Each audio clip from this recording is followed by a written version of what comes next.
anyway, we got a great group today. We got some people joining us from Bermuda Oh, nice. and all over Canada. So they're all excited to see and hear your thoughts on stuff, which is great. And I personally am excited as well, because I feel like we go way back, but I have never known you that well, but well enough.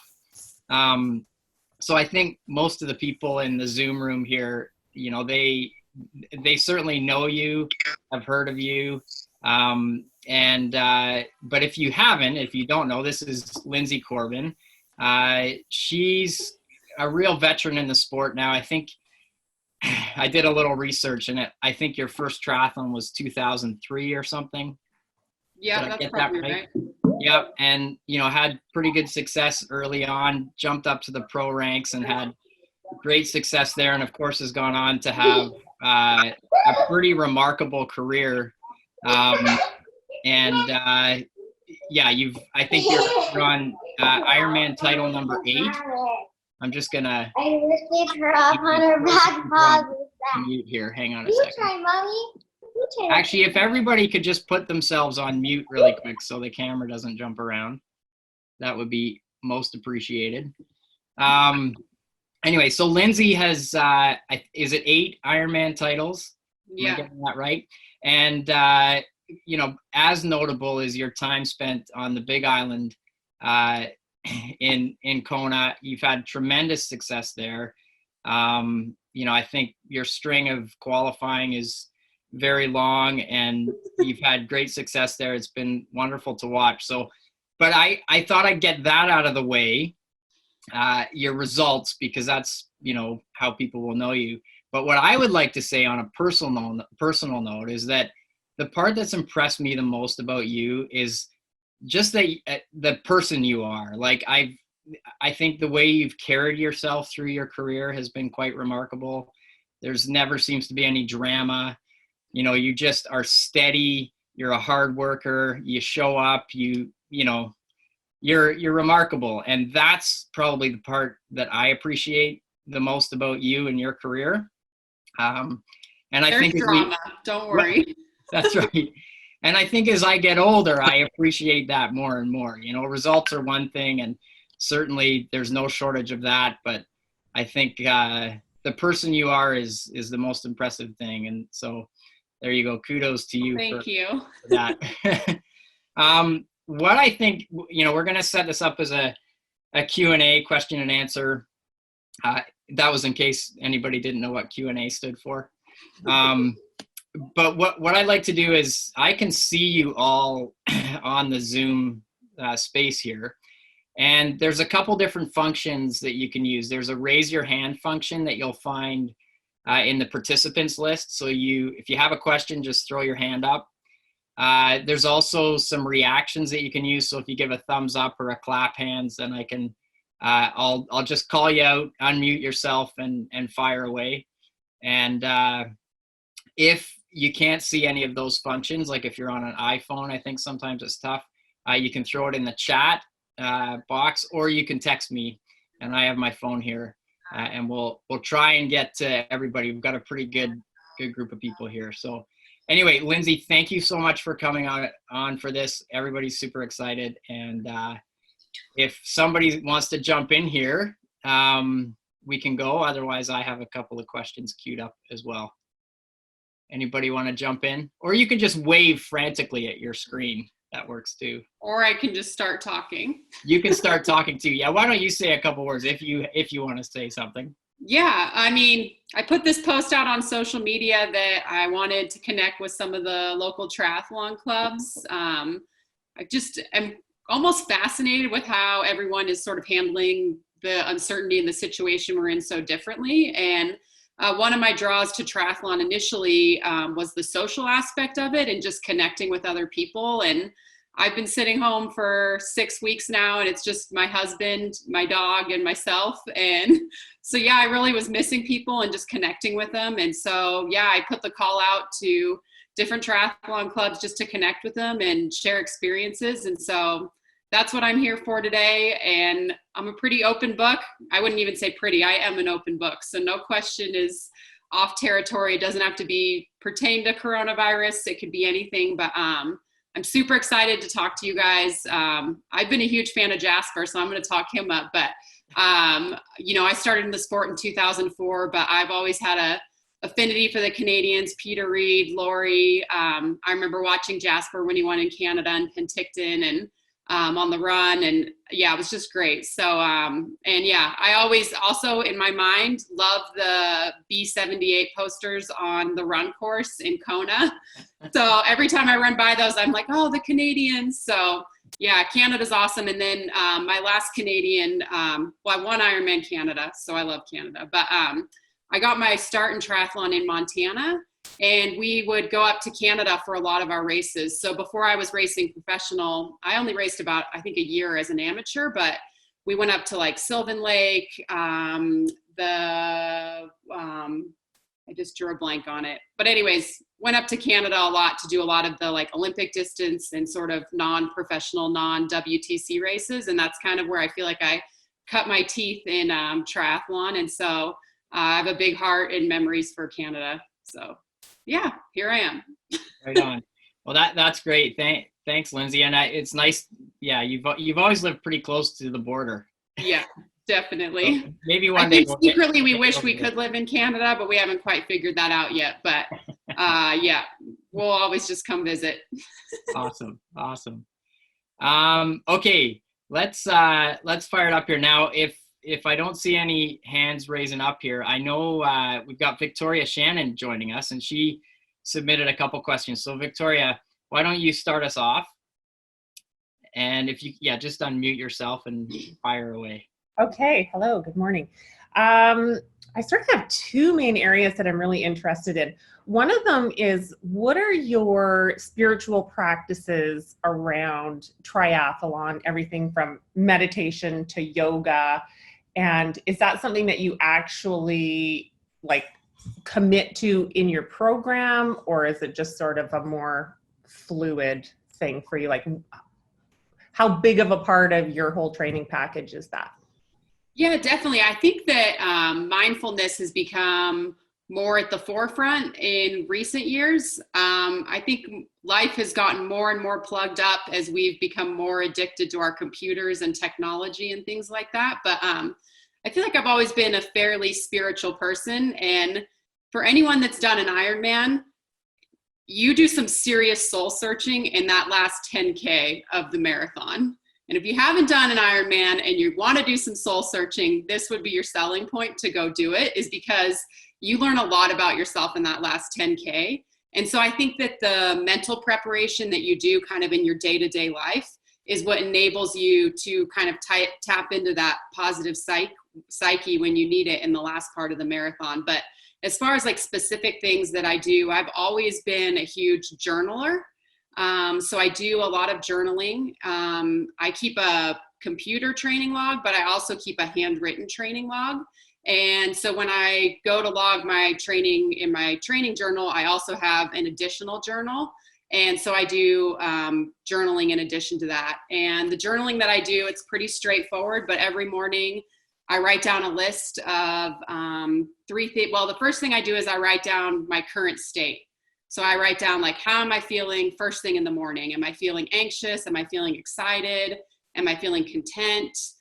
Just kind of to note how I'm feeling in that moment. Then the next thing I do is I write down 3 things I'm grateful for.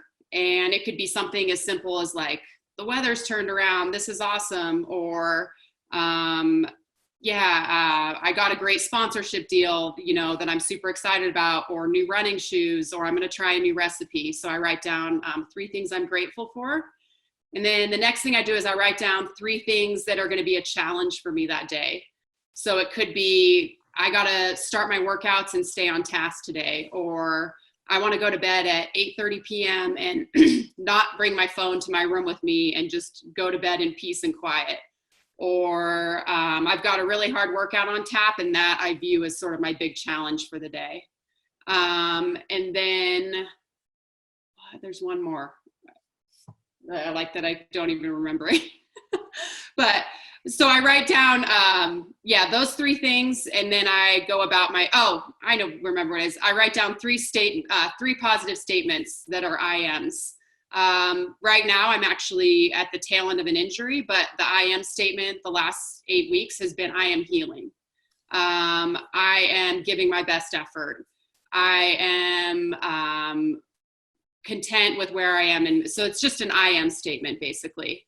And that's more to almost positive think ahead. And so they often are, well, I've never done an I am statement that's negative. So yeah, it's always something sort of positive. Yeah, so it's almost an idea of a projection of where you want to be, so it directs your head in the right way. And then on a more spiritual standpoint, I definitely err more towards the Christianity side of things. So definitely I have a few Bible verses that I go to, particularly in the Ironman marathon. The number one that I repeat is, even youth grow tired and weary, and young men stumble and fall. But those who hope in the Lord will renew their strength. They will run and not grow weary. They will walk and not be faint, and they will soar on wings like eagles. And I'm not, I don't know. I definitely believe in Christianity, but I think more than anything, I think you should believe in something. And probably in the last year or so, my husband, Chris, has really gotten into Stoicism.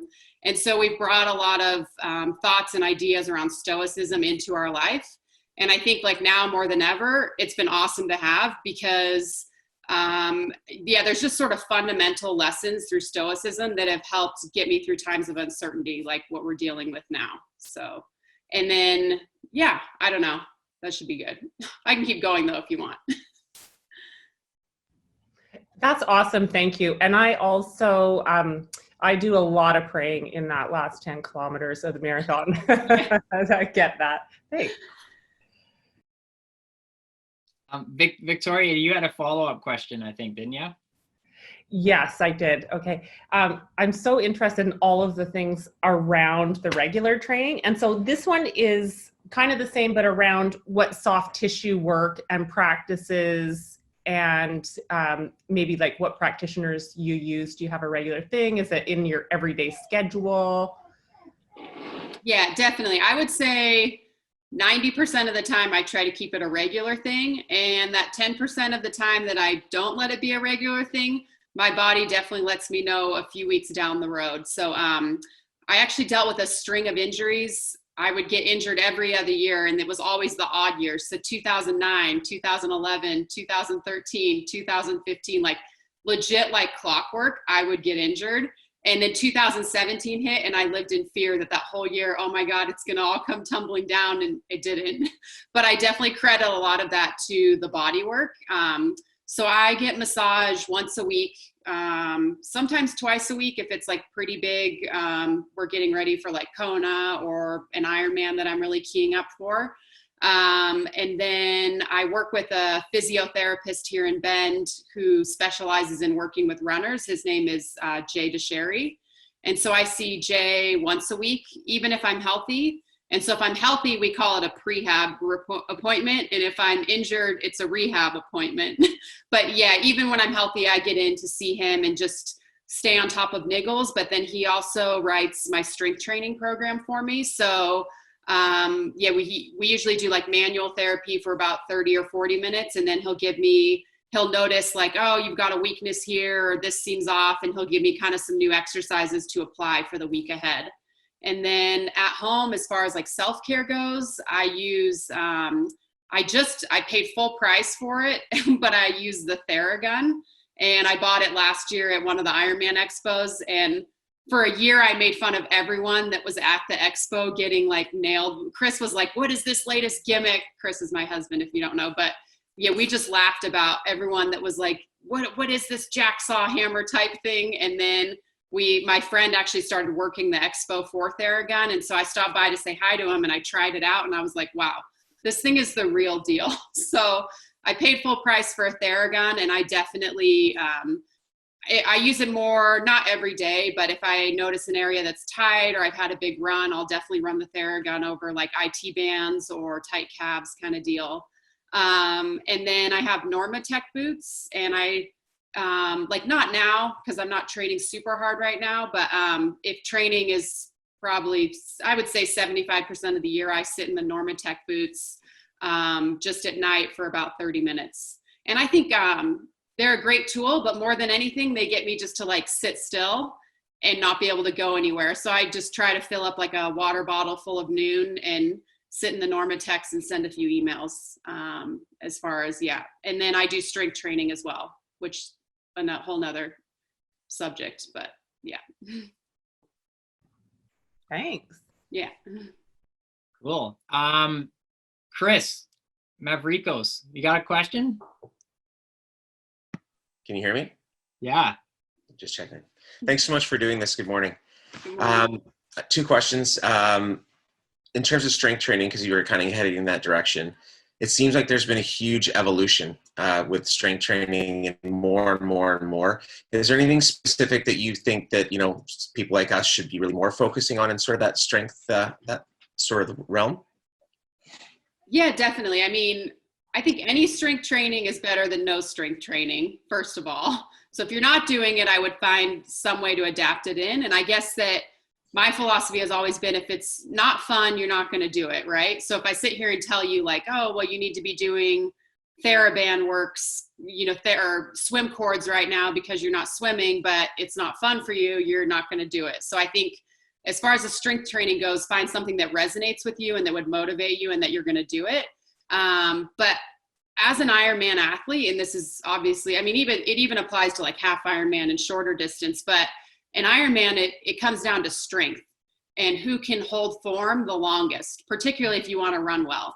And so I guess what opened my eyes to it, and this is a backstory, is that I started triathlon in 2003 or 4, and I didn't really do any strength training at all. And in 2013, I had a stress fracture in my lower leg, and I got it in July, and I didn't run at all from July pretty much through September. And I was getting ready for Kona, but I hadn't done any running at all. And that's when I met Jay DeSherry, who's my physiotherapist and strength coach. And I said, how are we going to get ready for Kona? And he basically said, you aren't going to be able to run what you would normally run to prepare for Kona. But what we're going to do is we're going to make you the strongest athlete in the field so that when everyone else is falling apart in the marathon, you're actually going to be holding form and you're going to be able to rely on all these years and miles that you have in the bank in your legs. And so we met in September, and I hadn't even run 5 miles yet, and we were 5 weeks out from Kona. And I basically had no other choice. So I threw all my training and programming to the wind, and I said, whatever you tell me to do, I'm going to do. And he had me start lifting super heavy weights. And it was way against like any thought process I'd ever had, because I always thought like, oh, you want to lift lighter weights for endurance. I don't want to bulk up. And I pretty much just did everything he told me to do. And we ended up flying Jay out to Kona with us. And 2 days before the race, I was at the Kona gym. I don't know if anyone's been there, but he was having me like bench press and deadlift weights, and everyone else was down at the pier swimming. And I was at the gym doing like pull-ups and deadlifts. And I'm like, dude, I don't know if this is going to work. And he's like, you are going to run the fastest marathon you've ever run in Kona. And my longest run was 9 miles before the race. And I was like, no way, dude. And I got off the bike and I was in like 20th place. I was pretty far back. And I started running the marathon, and I got to the top of Palani, which was mile 10. And I was like, all right, here's the longest run I've ever done. And somehow I started moving through the field, and people were just falling apart. And I felt so strong. And I ended up at the top of Palani, so mile 24. And I was in a sprint finish with Amanda Stevens, another US athlete, for the last spot on the podium, the 10th place spot. And Jay was there, and he was screaming and yelling, and my parents were screaming and yelling, and I ended up running a 3:04 marathon, which was just like mind blowing. I mean, I'd run close to 3 before, but never in Kona. And that just sealed the deal for me that like, okay, I'm into this strength training thing. And so since then, like, I mean, I wouldn't really recommend doing 1 9-mile run and then going and running, because my body was a wreck after that. But since then, I have used the strength training. We just have modified it a bit. But I try to do it about twice a week of actually lifting physical weights.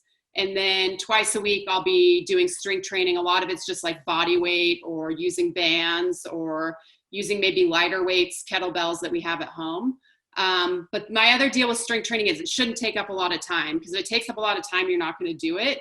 So we call my strength training the dirty 30, meaning it only takes 30 minutes and you can get it done in under 30 minutes. And my other pointer, or what works for me, is a lot of the moves we do are big muscle group movements that are using a lot of your muscles at work. So I'm not doing bicep curls, because that's kind of, to me, a waste of time, right? We're doing things like deadlifts, walking lunges, squats, push press, overhead press. So things that are working large muscle groups. So it's kind of a bang for your buck kind of deal. So a lot of the times it's just 3 lower body exercises and 3 upper body exercises, and then maybe 10 minutes of core work. So it's pretty simple. It doesn't take a lot of time, and I feel like it's been pretty effective. So, and like I said, that last half of the marathon, that's where I think you see the dividends of it, is just being able to hold form and hold cadence and keep your body upright and still moving. Thank you very much. Yeah, good question. My other question is where's your golden retriever? Oh yeah, she's right here maybe. I got to move the computer. Hopefully I won't disconnect. So we've been walking, so she went on a 4-mile walk this morning. And the reason why I ask is because I have one too. So. Oh, nice. Parker. There she is laying. Jimmy, come on. Come say hi to your friends. She'll come Parker, in. wanna say hi? This is Chim Yuen, the world's best golden retriever. All right. That's awesome. I love seeing all the pictures. Parker. There we go. Nice. I love seeing all the pictures. So for those of you who don't follow Linsey on social media, I'd highly recommend it.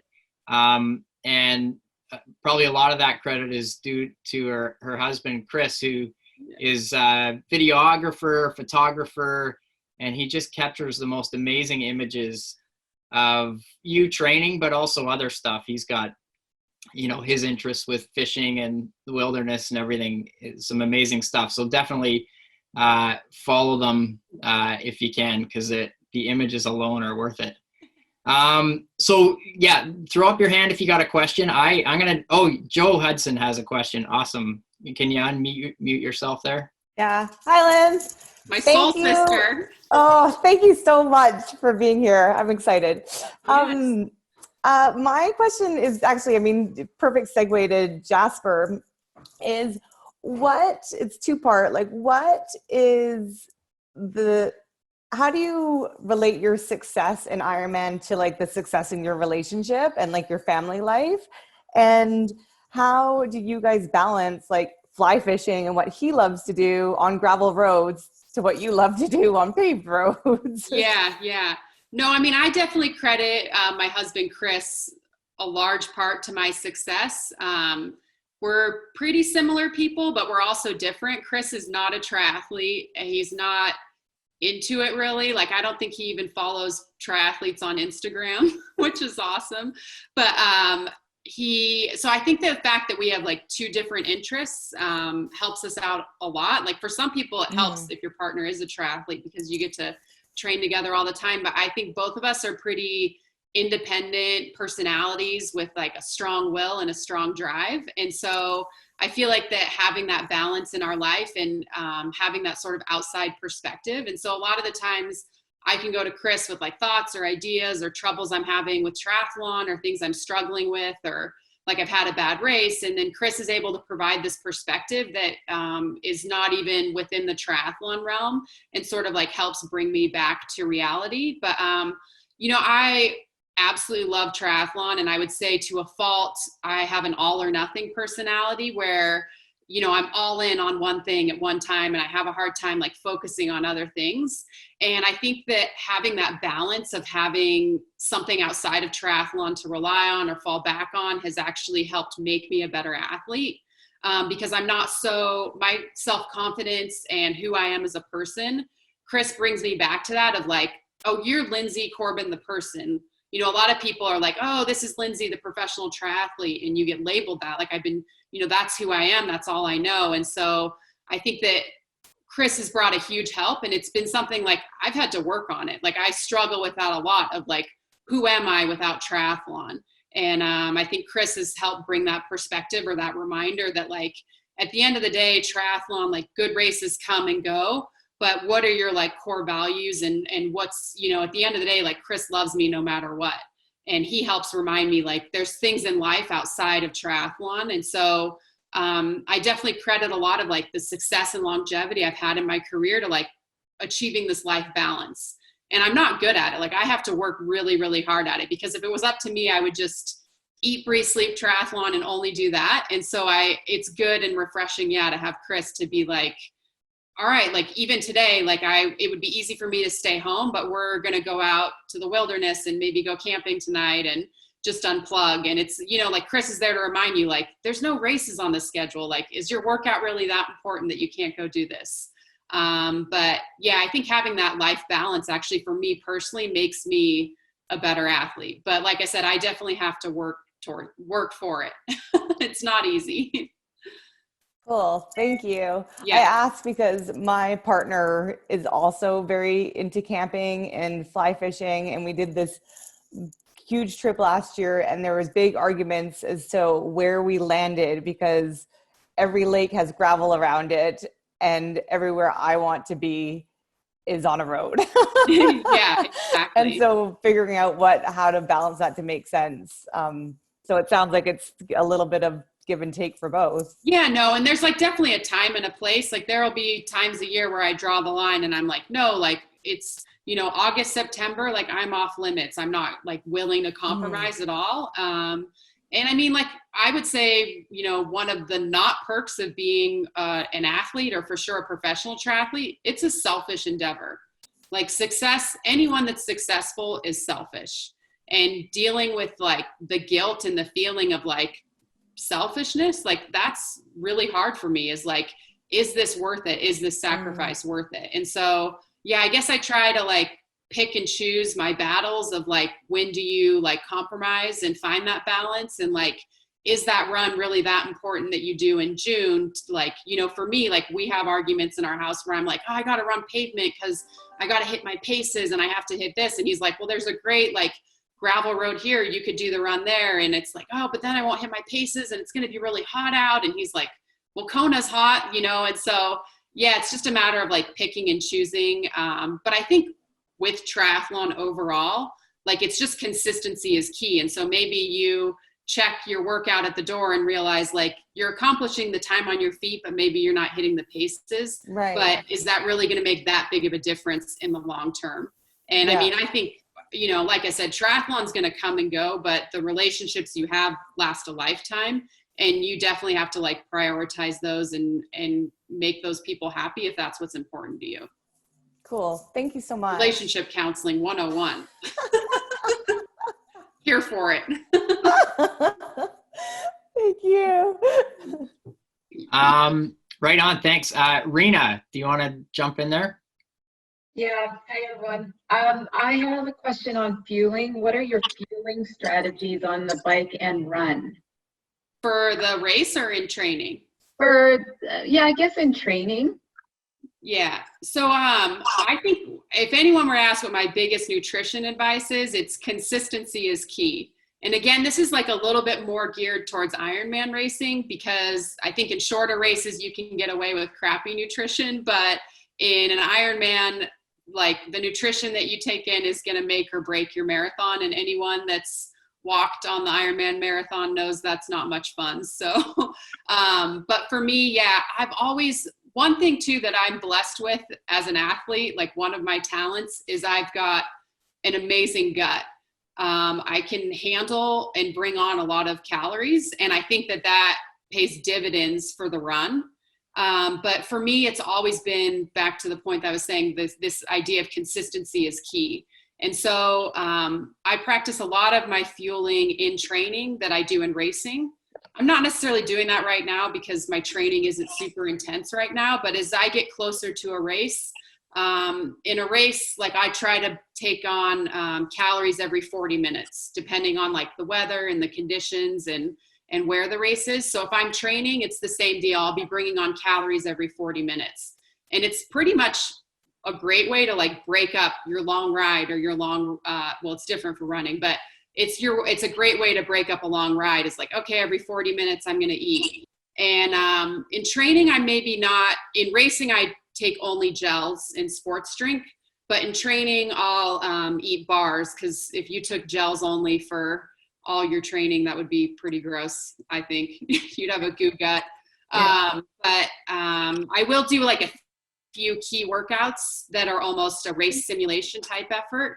And for those, I'll take in similar to nutrition to what I would do on race day. But a lot of the times, I mean, if you wait till you're hungry to eat, it's almost too late. And I think if you're like constantly fueling the fire and keeping those blood sugar levels even keel across the board, it's going to net your best result.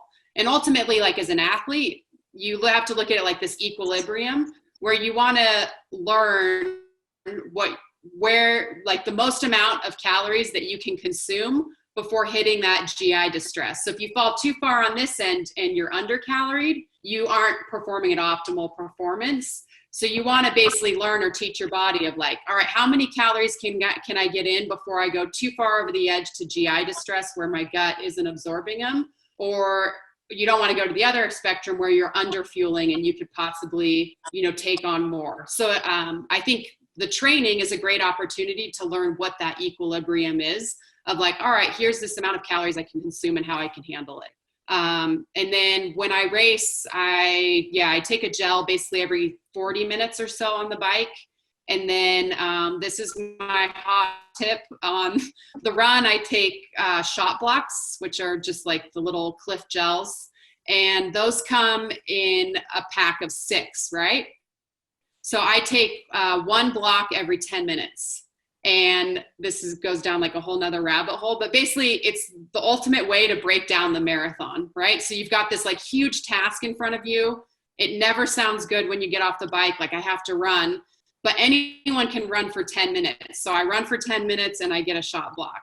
And then I run another 10 minutes and it's like you hit a reset and then you get a shot block.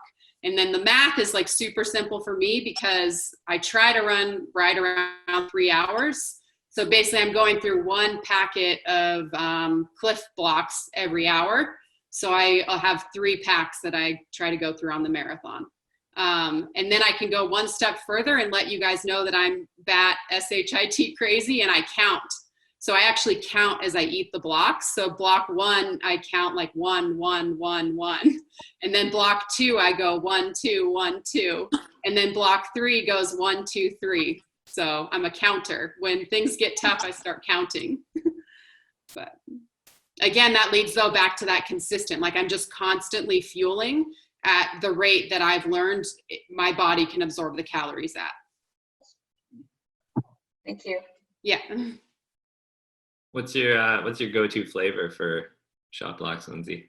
Oh yeah. So here's my other hot tip is that in 2015, I broke my femur and I did a lot of study about like how to heal bones and bodies and calcium health and all sorts of stuff like that. And I ended up eliminating caffeine.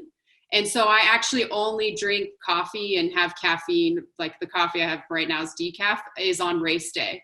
And so I'm all about the double caffeinated cherry shot blocks. So when I take caffeine, I like get caffeine 5 days of the 365 days a year. And it's like, honestly, superpowers for me. It full on works. I wouldn't recommend it for everyone, but if you like don't have kids and you're a pro triathlete and you can sleep as much as you want, like caffeine is where it's at. So yeah, I also like the salted watermelon, like particularly in Hawaii in a hot race, like not the overly sweet.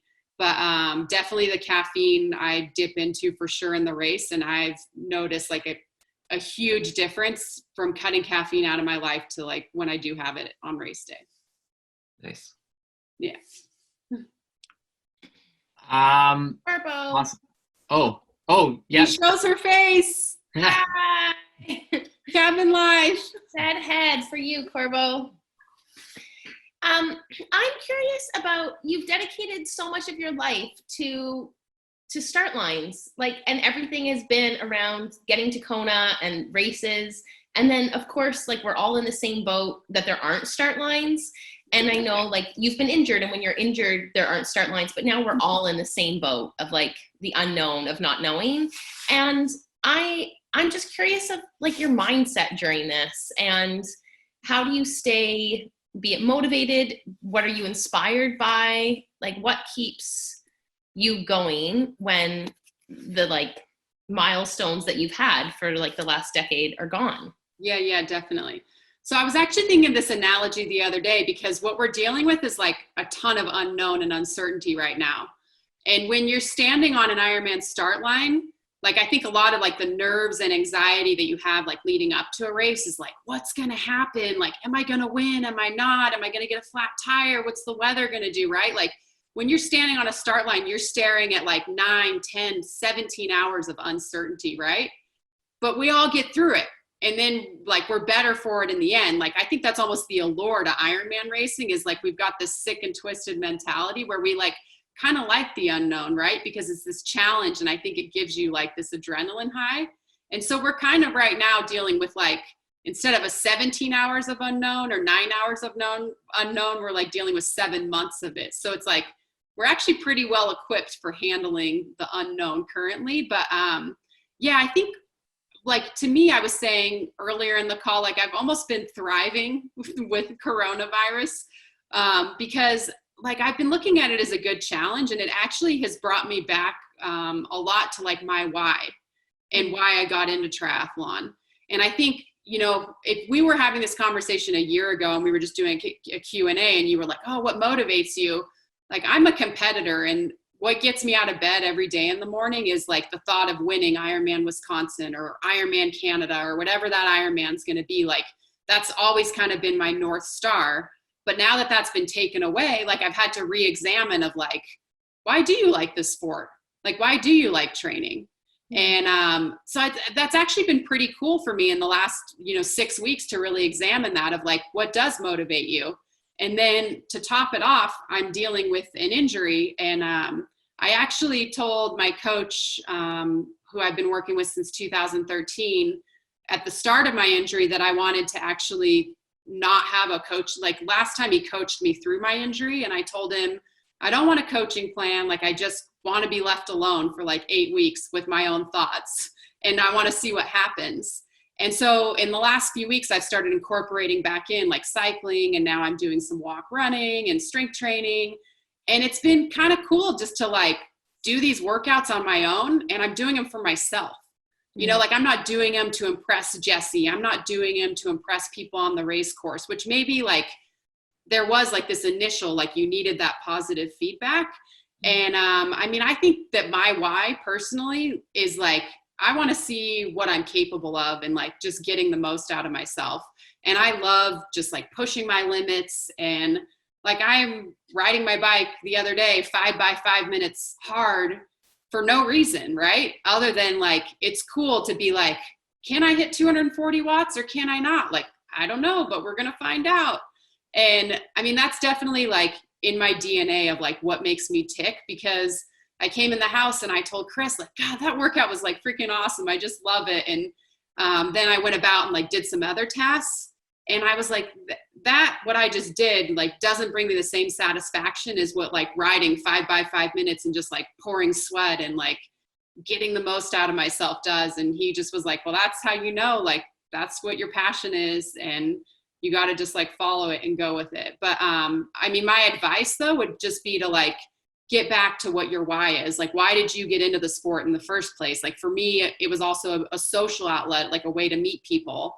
And so that was where this connecting with groups came from, is I was like, I want to see faces and connect with people, because for me, it was a social outlet. And so maybe use the opportunity now to like write down what your why is, because further down the road, when we're allowed to race and you're in that final 10K of the marathon and shit starts to hit the fan, you're going to wonder like, why am I doing this? And so being able to like practice that now and then be able to implement it when we are able to race, that's going to be where I think you're going to be able to cash in on how cool the pandemic was. Oh, you're rad. Thanks, Corbs. Yeah. That was, that was actually my question for you. If I needed to fill in some gaps, was just what keeps you motivated. So I love hearing that. I love that it's hearing that it's a real internal thing, and you've had to just almost rediscover that because there are no start lines or finish lines. Yeah. For the foreseeable future. That's cool. Yeah. Okay, let's Chris Brumwell is in Vancouver. Hey, Lindsay. Hi. Thanks for doing this. Yeah, my pleasure. I had a nutrition question as well, following up on what Rena asked. Just doing a bit of reading lately on, I think it's Dr. Plews, and he has this, it's not just his, but this concept of the healthy fat, low carb nutrition plan that essentially the fat oxidation levels are higher, and that helps you burn fuel for longer and help you in long distance triathlon. I haven't adjusted to that or taken it on or anything, but I'm curious if you see that a lot in the pro ranks at all, if that's just a fad, or what your opinion is on that kind of thing. Yeah. The fad dieter in our house is actually my husband, Chris. So he actually, anytime I see a diet and I'm curious about it, I'm like, you should try this out and report back to me and let me know how it goes. So he was really into keto for a while. He did the intermittent fasting. He's gone like gluten-free. Right now he's kind of experimenting a little bit with lactose.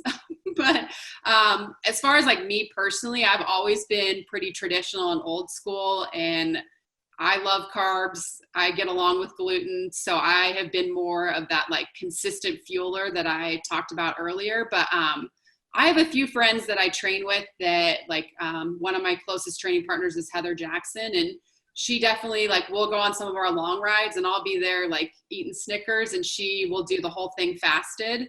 And I think nutrition comes in like different shapes and sizes for different people. And I've chatted it over with my coach, Jesse, and my body type tends to be one that's on the more lean side.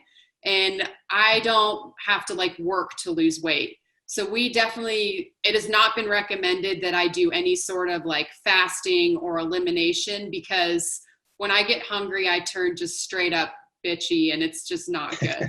So I know what works for me, but he coaches other athletes where he does recommend, like if he has an athlete that's working to lose weight and maybe they don't lose weight that easy, he will work with them on options like that. So I've definitely like seen it in the pro ranks. I don't know though. I always think long-term, like what your biggest investment's going to be. And I just wonder what the long-term ramifications are of some of these like extreme things that I hear about, of like, you may get like instant results for it, or it may work out well, but I don't know how well it's going to work out necessarily in the long term. But yeah, I don't know if that answers exactly well enough. So No, that's good. That's good. yeah. Thank you. And if you need anything, just ask Chris Corbin. He's willing to try any and all. If you could test it out for me, that'd be great. Yeah, exactly. Saskia, she's in Victoria. Saskia has a question. Hi. Hi. Thanks, Lindsay, for coming on. This is so awesome and nice to meet you through Zoom. So obviously you've had so much success in your career. From what we can see days that you potentially are most proud of. But what training day in your career has kind of stood out to be one of your most proud training days that you've maybe overcome or most successful in? Yeah, I don't know if I would say like it's one training day. I would say I'd be more proud of like a successful training block where I just laid down consistency time after time. And maybe it was like a lot of average or workouts that weren't that exciting. But then when you finish the block and you looked back on it, it was like, all right, yeah, that was a really good training block and like something I can be proud of. And I think it's funny that in the beginning of the call, Jasper was saying like, oh yeah, you have no drama, but I was probably like the most dramatic athlete ever from the start of my career until 2013 when I met my current coach, Jesse. And like, I was just all over the map. Like, I always thought more is more, better, faster. I don't need to go easy. I was definitely like the bull in the china shop. And I was constantly like injured, burnout, didn't know what I was doing. Like, I would be a hero for 1 week and then a zero the next. And I met Jesse. Well, I knew Jesse through racing, but we started working together at the end of 2013. And basically his whole vision or like goal for me was to get me to like chill out and to like even the keel across the board. And so, yeah, I think that the biggest lesson he's kind of like imparted on me is that you're better off like laying down week after week, sort of building your brick house up of training. And maybe if the training's not exciting and it's not brag worthy and it's not Instagram worthy and people on Strava don't give you kudos for 80-mile rides, but they do for the 120, you know. But if you look at those weeks over time and you average them out of like I probably averaged way more hours of training from 2014 to now than I did in the first part of my career, where I would put down like 30 or 40-hour training weeks. Like, now I'm probably more in the 25-hour range, like 30 if I'm feeling healthy and strong and getting ready for an Ironman. But it's kind of humble training. It's not super epic or exciting. So yeah. And when you started your question, I was thinking like, oh, what's some like epic fail I've had in training? And I worked with actually a Canadian coach, Lance Watson. He was my first triathlon coach, and he was the one that I was a crazy, lots of drama there. But one year we went out to Kona to get ready. This was like, I maybe actually after this workout, I finished 5th in Kona, so maybe it was worth it. But he made me like ride the Ironman Kona course one day, which was 112 miles.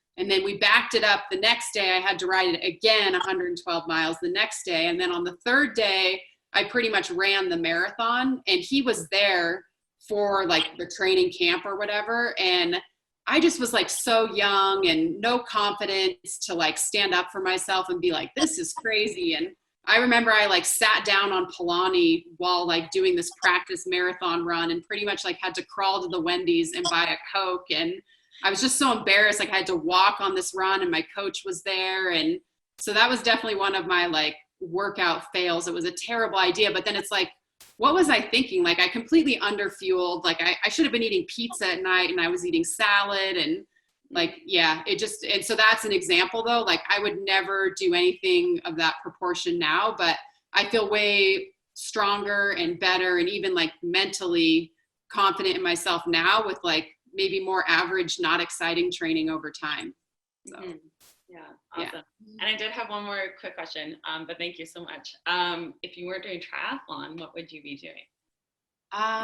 Yeah, so this is interesting. I studied exercise physiology in college, and I was super into nutrition and sport nutrition, and I thought that that was the direction I wanted to head, was maybe get my registered dietitian and go down the sport nutrition path. But as I've worked through my triathlon career, I've started to work with I've worked with 2 different sports psychologists at different times. I'm currently working with one now, but I'm fascinated by the psyche and the mind. And I don't think at all that I would go back to school at this point in my life. But I would, if I could do it all over again, I think it'd be pretty cool to study sports psychology, because I think the mind is like the greatest thing you have in your body other than maybe your heart.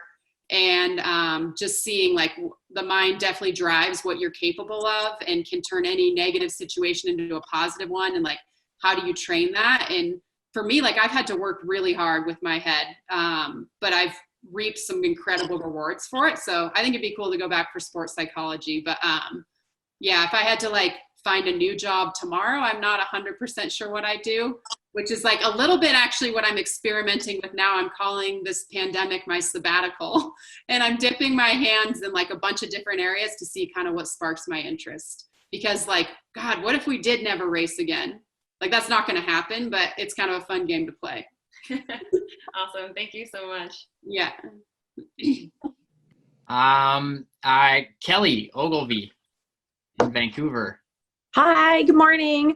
Thank you so much for chatting with us. This is actually kind of a perfect segue into my question, what you were just talking about. But I get like crazy pre-race jitters and nerves. And do you have any strategies to deal with that? We're talking like Saturday, Sunday race, like Wednesday, I'm like a disaster. Anyway, if you have any thoughts on that, that would be great. Honestly, this is crazy. I've texted Jasper before and been like, hey, send me something good. And he sends me like the most eloquently written quotes. And I seriously have all of them in my training log. I'm like, this guy knows this, like, he can just bring me to another level of like, okay, yeah, I've got this. But I think it goes back to a lot of the journaling I was talking about. Like, I'll go grab it actually. Hold on, be right back.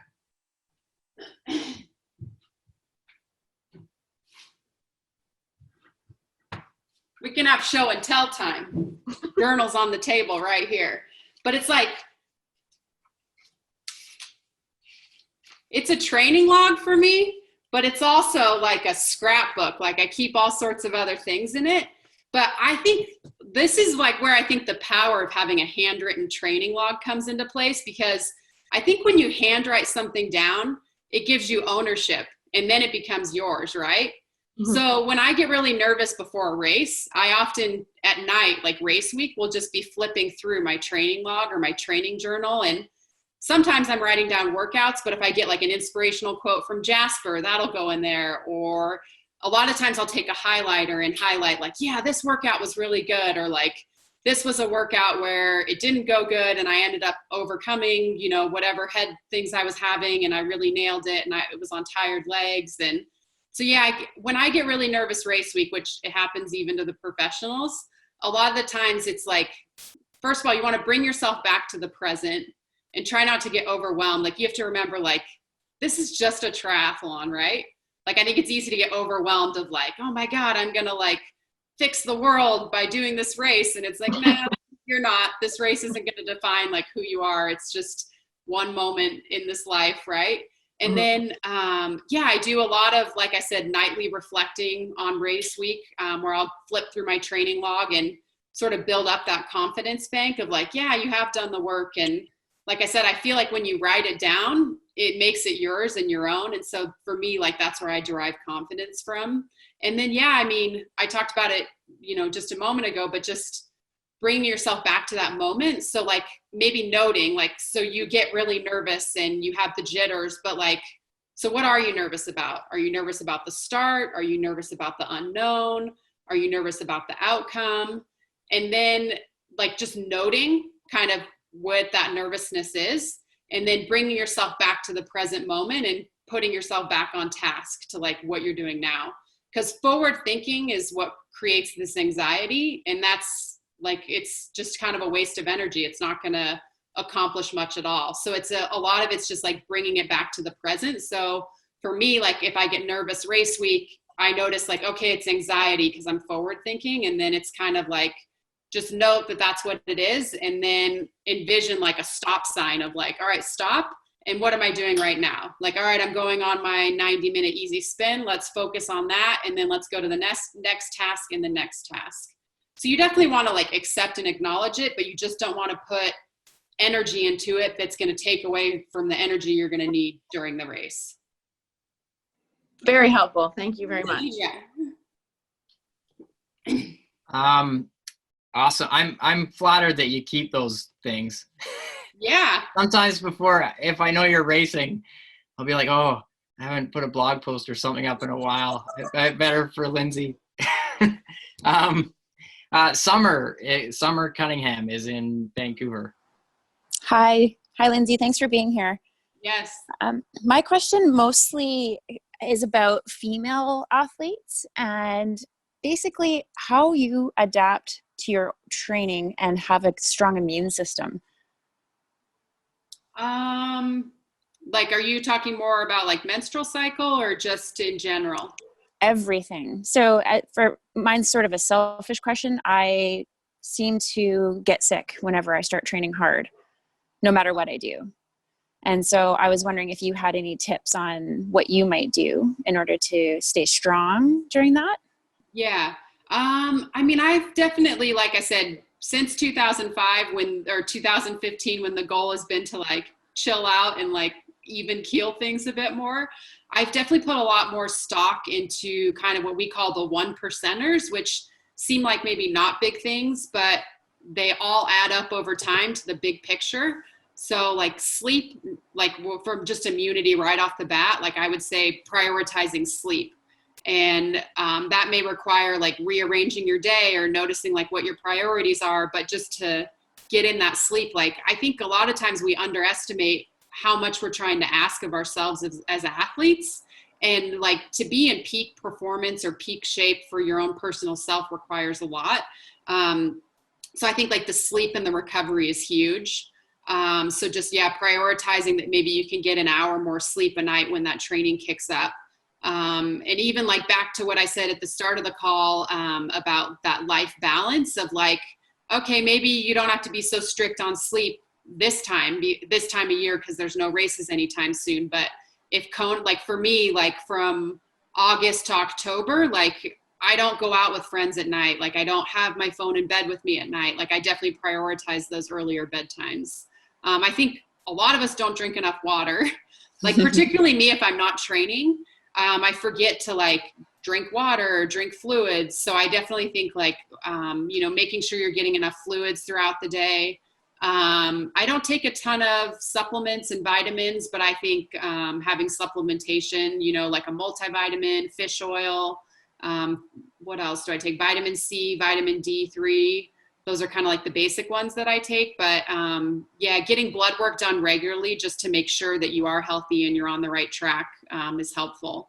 And then I can save this for like a whole nother conversation, but I did get off the birth control pill in 2015. And for me personally, it's like the best thing that I've ever done, because I think as a female, that's like the greatest indicator of health is having a regular cycle. So Absolutely. I know there's dudes on the call, so we don't need to like get into it too much. I'm like I didn't know anything about birth control or the hormonal side effects of it. And I just took it because I never got a period and was told to take it. And I got off of it in 2015. And it's just been huge for female health as far as that goes. So that's great. Thank you. Mm-hmm.